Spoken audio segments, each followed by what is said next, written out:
Well, hello everyone. Welcome back to Oh, WYD Rocks. woo! Another episode with my good friend Deacon Pedro from Yeah, Salt and Light and from WYD Central. We are all things World Youth Day related, but also most importantly, just talking about things of the Catholic Church that are happening, especially regarding young people as we prepare for absolutely. two major events that are coming up. There's Coming the up. Yeah, Jubilee in 2025, and then there's the World Youth Day in Seoul, Korea in 2027. yeah. No, it's good to have an excuse to come together and talk about something.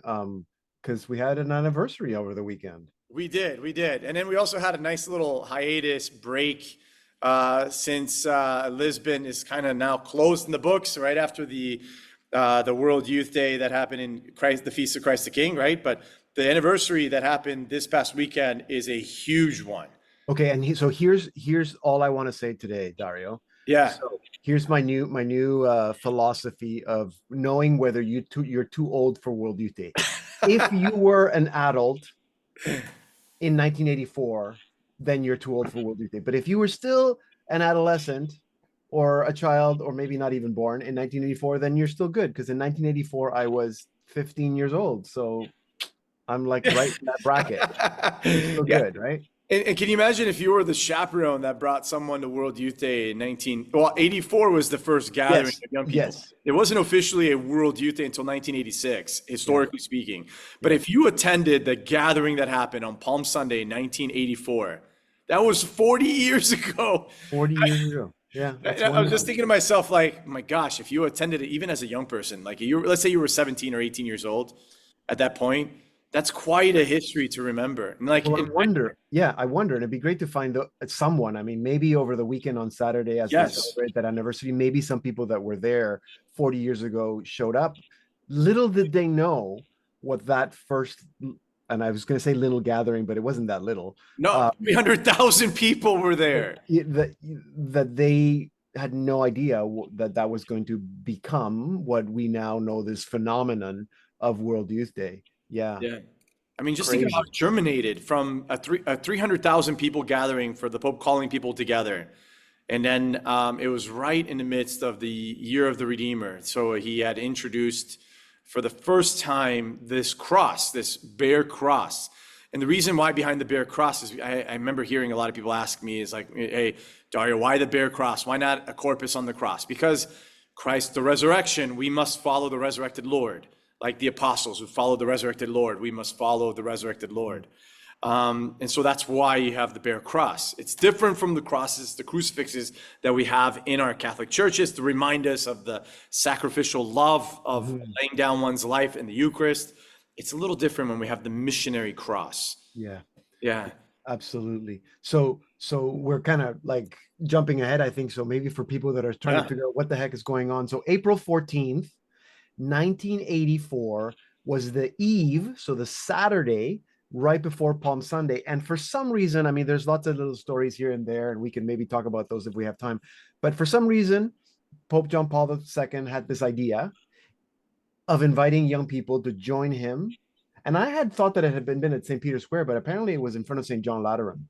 Yeah. Um, At the it was Church of the Bishop of yeah, Rome. That's right. exactly. So with at John Lateran to invite young people to join him. So as Dario said, we were in the middle of a jubilee year that year, the year of redemption. Um, which is interesting because so it would have been a special jubilee because it was 1983 84, and I was too young to even know what that was, and I don't remember it being a year of redemption, but the Pope knew, and for some reason he thought, let's invite young people.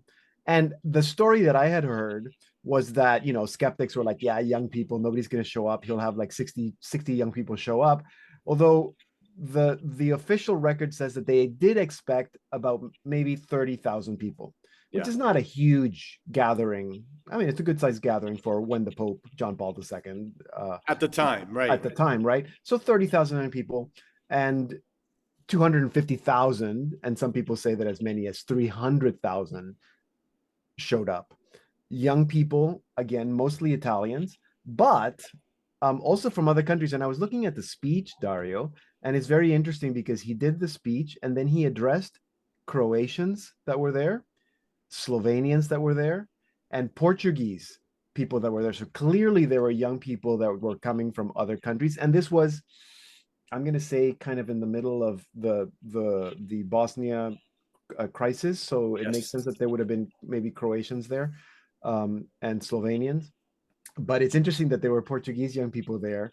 And in fact, if you go to the Vatican website and you look for speeches of John Paul, April 14th, 1984, the speech is there in Italian and in Portuguese. It hasn't been translated to any of the languages, so we're going to have to rely on Google to help us translate, so we can post it, because it's a really good speech. If we posted that speech today and we told you that the Pope speaks to young people, as Pope Francis does, and in fact, Pope Francis, Christus Vivit, and he's putting out a new, or did he already put it out, an update? Yeah, he did. Oh, As it was already, yeah, we already posted something on it. Yeah, okay. See, I missed it, but I know it's coming. So an update for young people, and you read this speech from 40 years ago, and it could be for the young people today. Yeah. It, It's a it's timeless a message. timeless message, because the message of the cross and the message of redemption, which is deeply connected with the message of the resurrection, is timeless. I mean, it's for all of us at all times, no matter what. So yeah, so Daria, I hope that you're going to post this. Yeah. Oh, totally. And if for those of I'll you see guys if we who are can post following it us, on Salt and Light as well, on Salt and Light Media, but definitely on worldut.com. absolutely. And then for those of you guys who've been following us on YouTube, we'll have it under the comment section. You'll find the link that will take you directly to the speech, and we'll try to get it translated if it's not in English for those of you guys who've been following us for the English speaking language. Go back to Jubilee before we go any further, Yeah. because we just did have an extraordinary year Jubilee, but just so that everybody knows, what is a Jubilee year? So Jubilee dates, the term or the concept comes like right from the Old Testament. Yeah, Jewish people, God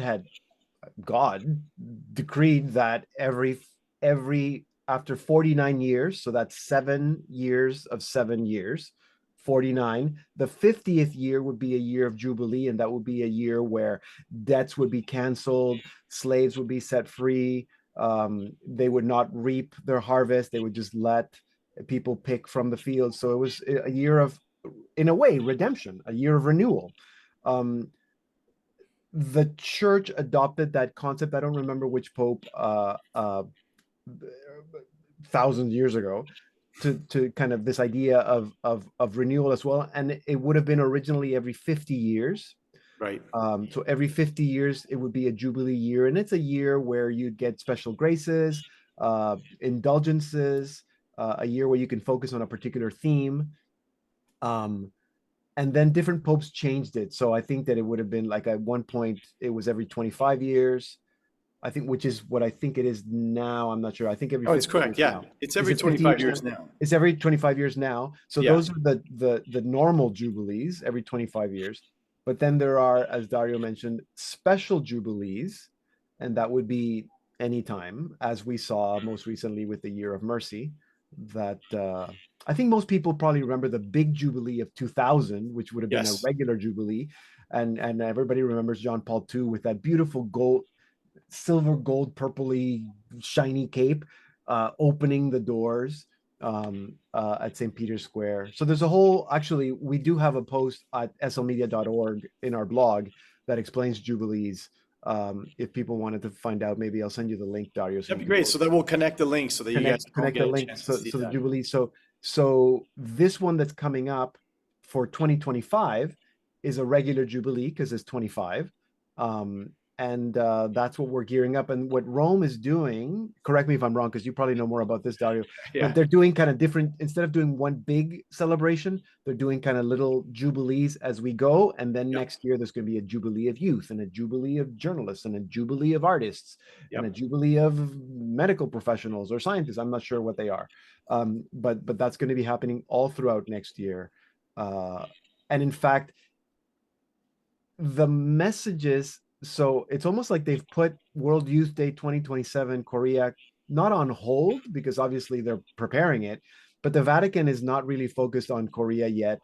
All the messages that are coming out from the Holy Father which would be like your World Youth Day or Diocesan Youth Day yearly messages, are actually to help us prepare for this Jubilee next year, That's correct. 2025. And then the Pope has declared this year, 24, as we gear to 25, as a special year of prayer, A prayer, right? to help us prepare in prayer. And there are all kinds of events in Rome that the Pope is involved. I think there's like something that they're calling the School of Prayer, Yep. where the Pope is involved with different groups, different associations, highlighting different styles of prayer and different traditions of prayer to help us pray in prayer, prepare for the Jubilee of next year. And it's a very ecumenical thing. It's not just a Yeah, Catholic thing. exactly. Yeah, I was just going to add to more the fact that Rome is in, I guess you could say, in restoration mode in preparations for the Jubilee year. If you go to Rome today, thinking you're going to see the Baldacchino of Bernini as you walk into St. Peter, in the Basilica of St. Peter, you're not going to see it at all because it's Yeah, no, it's completely covered. construction. It's Scaffolding. yeah. I don't know if you remember in 98, 99, the facade of St. Peter was completely covered as they were cleaning that up for the Yeah, Great Jubilee yeah. of 2000. It was St. John Paul II, actually, just to add to your comment, who established the mini Jubilees for the Great Okay. Jubilee. And then that permeated into the Extraordinary Jubilee Year of Mercy that Francis held, hence why World Youth Day was actually held in Krakow that year in 2016. It was the Extraordinary Jubilee of Mercy, but instead of hosting it in Rome, he held it in Krakow. So the Jubilee door, it's so funny that they actually had a entry doorway Yes. set up for all pilgrims to walk through Yeah. in Krakow. So most pilgrims who went to Krakow would remember that door at the Divine Mercy Shrine, but also that door at the great field that the evening and the mass occurred the next day. Yeah. But Yeah. So this yeah, whole thing about the doors opening, and again, that's explained a little better in the blog post.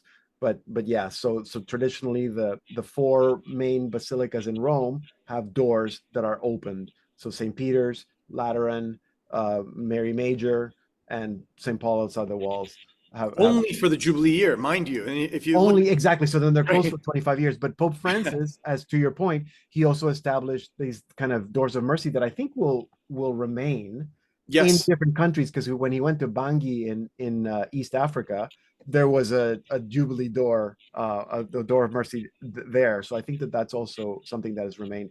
I was going to go back to the anniversary, the history. yes, let's do that. Yes, let's do that. So because you mentioned Krakow 2016, so I remember that 2016 was chosen Krakow because it was the anniversary, the 30th anniversary Correct. of the first official World Youth Day, which would have been in 1986, Right. as opposed to this anniversary that we're celebrating right now, which is the first, not technically World Youth Day because it wasn't called World Youth Day. It was just the first gathering. Pope John Paul II invited young people to join him in Rome for this year of redemption. And then so that was 1984. Then the next year, also on the eve of Palm Sunday, 1985, it was the United Nations Year of Youth. Right. And John Paul II, I guess, thought, hey, why don't we invite young people again? It's the Year of Youth. From all over the world. From Yeah. all over the world. And then more people came. So that was 1985.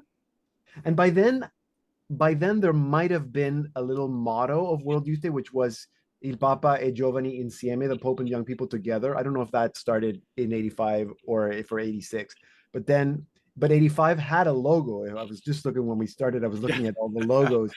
And there is an 85 logo. There isn't an 86 logo, but No. there's an 87 logo. So then 86, he invited young people to join him again, eve of Palm Sunday. At this time, it was now St. Peter's Square. Correct. And that was the first time they called it World Youth Day. So that's why there's the two anniversaries. The first one, the first gathering, 1984, but the first official World Youth Day, 1986. But this is also significant because it was really the Holy Father, Pope St. John Paul II, who looked at the church and saw that there was no emphasis on young people, to the point where it's like the young people are present in the church. Why are we not tapping into them? So it's kind of very similar to what anybody would have read, Christus Vivit, and thought to themselves, wow, this seems so, innovative. But it was actually St. John Paul II who had seen this issue back in 83 and said, why are we not having a place for young people to feel connected, not necessarily a community, but to recognize that they are integral members of the mystical body, and the presence is needed to be reminded to others that they're there. They're not to be ignored. They're not to be put aside as the future, but they're the now of today. Yeah, and in fact, that's how he starts the speech. And it's interesting because he doesn't say, first of all, he says, first of all, the real problem of life is, first of all, verifying what is the place of youth in the present world. He doesn't say what is the place of youth in the church. What is the place of youth in the present world? And then it's like, so I want to speak to you about your place. Yes. You know, what is your place? And then he goes on, but the next thing you know, he's talking about pro-life issues, and he's talking about, of course, the nuclear war, and he's talking about euthanasia, and he's talking about, obviously, eventually redemption and the cross and Easter, because it was Palm Sunday. So very, very significant speech. And look how that providentially has continued in the message of Benedict XVI and with now Pope Francis. Yeah. Just most recently came up with a document on human dignity that emphasized again the necessary importance of echoing what the previous popes have been echoing throughout the centuries. But most importantly, throughout the centuries, I'm talking about the 20th and 21st. But you have like Paul VI, who writes Humanae Vitae, who very pivotal document. And then St. John Paul II, who writes Evangelium Vitae. And then we get to Pope Francis, Evangelium Gaudium. And then he focuses on human dignity, because we're living in a culture now that has kind of forgotten the beauty of human dignity, how everything stems from there. And then it radiates and permeates to the other things that are happening in the world. Yeah, exactly. More than ever, we need a reminder of human dignity, especially with how we see conflicts. Conflicts in everywhere part of the world. I mean, you brought up nuclear conflict. Yeah, in the 1980s, we were still living in the midst of the Cold War. You know, you had communism still being a huge member in Europe. And then, of course, when that comes down in 1989 and 1990, we automatically assume that everything just ceased and stopped. But no, we're still living in a culture that fears annihilation. No, and right now, I mean, literally, what's happening in the Middle East, what's happening in Ukraine, we're so close, and we need so much. I mean, that's the prayer for today. It's like, people just chill, just take it down a notch. I'm also reminded of the fact of the recent Gospels on Sundays have also been very providential. You have post-resurrection appearances, and some of the disciples are trying to walk away from Jesus altogether. It's like, where are you going? Don't you remember the breaking of the bread? Oh man, I'm sorry. I need to go back to Jerusalem, the heart of it all. But Jerusalem is not really the problem with the Christ resurrection is how many people focus on Jerusalem being the center of it all. But it's not. Jerusalem is not the center. It's the mystical body of Christ. Yeah. It's all of us united that have been transforming the world. As Fulton Sheen said, we're the hands and the feet. Show me your hands, show me your feet. Are you actually walking in the path of Christ? But that's the beauty of the cross. That's why St. John Paul II gave us the cross and said, young people, here, take this sign, walk with this sign. This sign will transform the world. And it has for the last 2 millennia. And we're reaching a huge anniversary coming up very soon, 2033, the 2000th anniversary of the Paschal mystery, right? Of the Christ's passion, death, and resurrection. The Jubilee of 2000, to see how significant that was a 2000th anniversary of the Incarnation. Mm-hmm. As Christians, we celebrate 2 main things, right? We celebrate Christmas and Easter, right? There always is the joke of like, who attends Mass on Christmas? Yeah, exactly. That's it. Right? Yeah. But Christmas, the Incarnation, the year 2000. 2033, the Easter, the resurrection, right? And now we're moving in the midst of that in 2025. So last year we jumped into a 10-year preparation to get to that point. And if you want to talk about World Youth Days, I will be glad to sneak preview to you guys that 2025 was going to be a Jubilee year regardless because of 25 years. But you know that 2027 is pivotal because 3 years after 2027 is 2030, and 3 years after that will be 2033. Yeah. Providential that we had a year off from 2022 to 2023 World Youth Day, Yes. Lisbon, because then it puts us in a trajectory, Puts it in the, yeah. yeah, of where Yeah. we're going. But let's go back to that cross, like, and let's look at that image there of the cross that when I was reading even further, that when the young people that were gathered there from all over the world in 1984, and then ultimately in 1986 when they took that cross and they brought it in 1986, like the whole idea that it was that people were trying to discern their vocation, their meaning and purpose in their lives, and that cross gave them a vocation. That cross gave them a purpose. That cross gave them a mission. And hence, like, this is where World Youth Day jumped from there, this catapult from 1984 to 1986, where it was officially the first gathering of young people. And of course, I mean, people debated all the time with 85, 86, and 87. But I remember we should get back our friend, Father Capot, back. I mean, because wasn't he like a young kid attending 1986 in Rome? I think he was there in 86. Yeah. Yeah. He was 86. He was a teenager. Yeah, and I know several other people that I've met in the past. I've said, "Oh, mine was Czestochowa or mine was Santiago," but like Rome in '86, you have the cross. That's all they had, by the way. They didn't have the icon of Our Lady of the people of Rome, not yet. No. But they had the cross, and that's really all you need. I mean, Paul, had the cross, and that's all he needed. I mean, my favorite quote from St. Paul's letter to the Corinthians is in chapter 2, verse 1 through 5. I've come to you knowing nothing but Christ and him crucified. And that's all I know. And that's all I'm sharing with you. Don't look to me for fancy theology. Like pretty much you got Aquinas 1,400 years later. Yeah, but you don't look at St. Augustine. You'll have him much later. Me, I don't know anything. Yeah, exactly. All I know is Christ and him crucified. That's all you need to know. Embrace Christ. Know Christ. And I love this theme that they echoed in the 40th anniversary just this past Saturday. The theme was rise up. Rise up. Pick up your cross and follow me. What cross did it look like?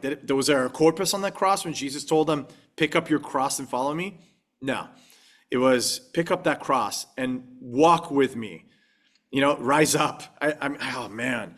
I'm just thinking back of like what John Paul II described his motto, totus tuus, total yours, right? And then his words on his first mass. I'm sure you remember seeing videos of this, like, when he cries out, don't be afraid, open wide the doors for Christ. Hey, Jubilee. I mean, all over again. Yeah, it is. Yeah. Yeah. And I think that people forget that the mystery of the cross is the same mystery as the mystery of the resurrection. So you can't separate them. So yeah, we need to focus on the resurrection. You follow the resurrected Christ. But we're redeemed not just by his resurrection. We're redeemed by his passion and his death on the cross and his resurrection. And that's not easy to understand necessarily. And like, I don't want the cross. I'm going to run away from the cross, but we're told to embrace the cross, to walk with the cross, to carry your cross, and help others with their crosses as well. And there's redemption in that. Absolutely. Think of like Saint Therese, her beautiful, the little flower who had her little way. She writes, "The path to the roses are filled with many thorns." Yeah. Yeah, there's going to be suffering, but go back to Saint John of Mola, another great saint that Saint John Paul II declared a saint, right? Yeah. You can't have love without suffering, and you can't suffer without love. Yeah. Yeah. And it's that suffering in love or suffering with love that makes it redemptive. I mean, that's why it's not just meaningless suffering. It's suffering out of love.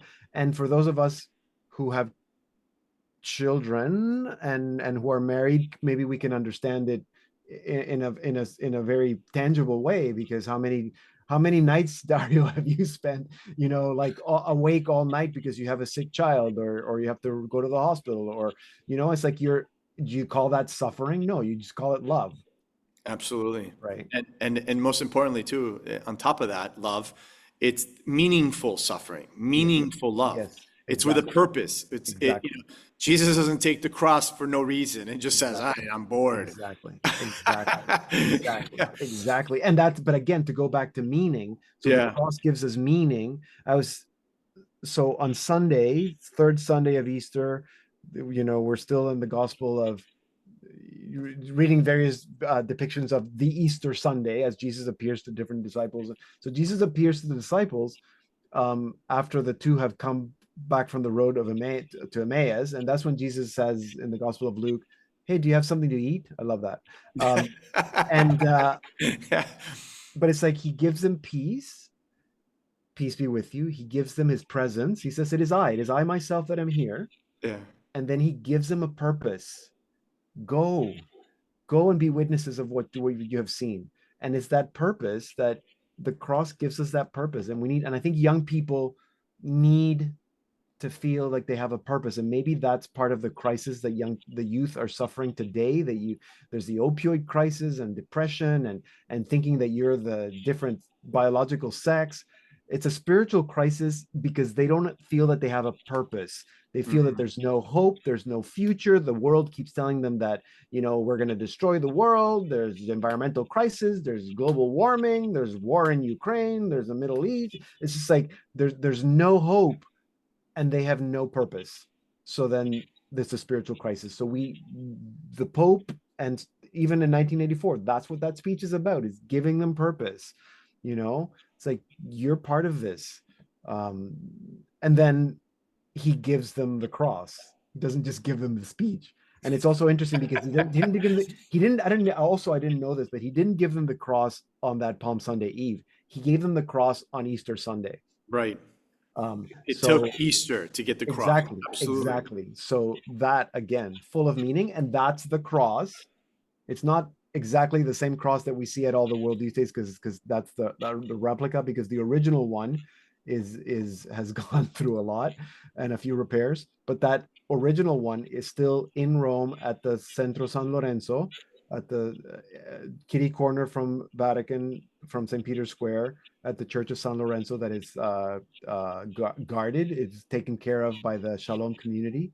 And if you're ever in Rome, every Friday, I don't know what time, around 5 or 6, if you go to St. Peter's Square, the Shalom community is there with the World Youth Day Cross, and they bring then the cross from St. Peter's Square in procession to the Centro San Lorenzo, where the cross remains. And you can go there, anybody can go there and spend some time with the World Youth Day Cross and venerate the cross. And that's kind of what they did on Saturday to celebrate this anniversary.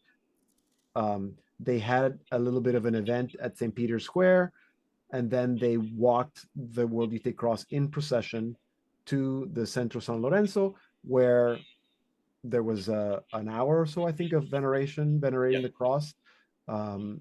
And I'm not sure. I guess there were some other events around that. A little praise and worship with adoration, and finally a blessing at the end. Yeah, blessing at the end. And I think that, and then the Pope made a reference during the Angelus on Sunday, I believe. He did. Yeah. And this is the beauty of our Catholic faith, my friends. Like when we were told to pick up your cross and follow me, we're literally following alongside, almost like Jesus walking, carrying his cross on the Via Dolorosa. We're joining him on our own Via Dolorosa, our suffering road, taking up our issues, taking up our concept, our problems, right? And we say our because we're walking together, we're accompanying each other along this path. And if you see your brother, your sister falling down, we pick them up again and walk with them, carrying alongside their cross with them. That's what I love about the image of Simon of Cyrene, who must have carried the cross with our Lord, right? So yeah, it's a beautiful concept. And this is what is going to help us prepare us as we're moving towards a Jubilee year that starts on January 1st, 2025, leading into a beautiful year of many different gatherings that will occur throughout the year. We will provide more shows as we get closer to the Jubilee of teenagers and the Jubilee of youth. So the Jubilee of teenagers having to be held on April, I believe it's Divine Mercy weekend. And then the Jubilee of youth will be at the end of July, early August. There's already events gathering that are starting to establish. I've already gotten two major movements send me their events, and they're like, can you help us promote it? I'm like, I'm not even at the point of starting to talk about the Jubilee. But as soon as we do, we will promote all the events that are going on in Rome for young people, especially the movements that are gathering to celebrate those great Jubilees. And it will be like a mini World Youth Day. Not World Youth Day, but a mini one. A little teaser of one. A little teaser. Yeah. Yes. Yeah. Can you imagine the metro system in Rome that's right now still under construction? if you're going to Rome right now, be attentive that you are going to be not being able to see a lot, because Rome is literally under construction right now. Be very patient.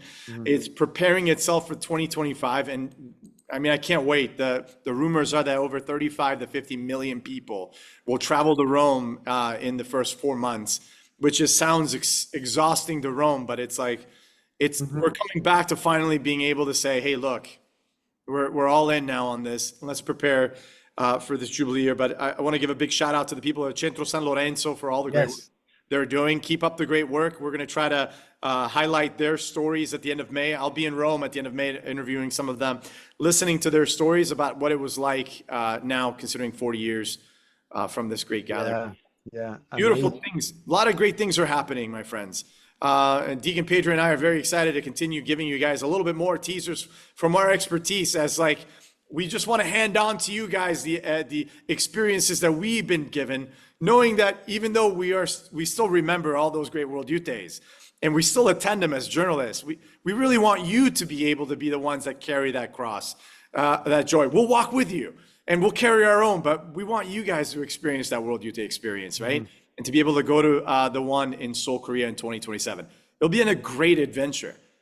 Back to Asia, here we go, right? Yes. Yes. Anyways, from all of us at worldyouthday.com and WYD Central, thank you guys so much for joining us. Until next time, God bless you guys.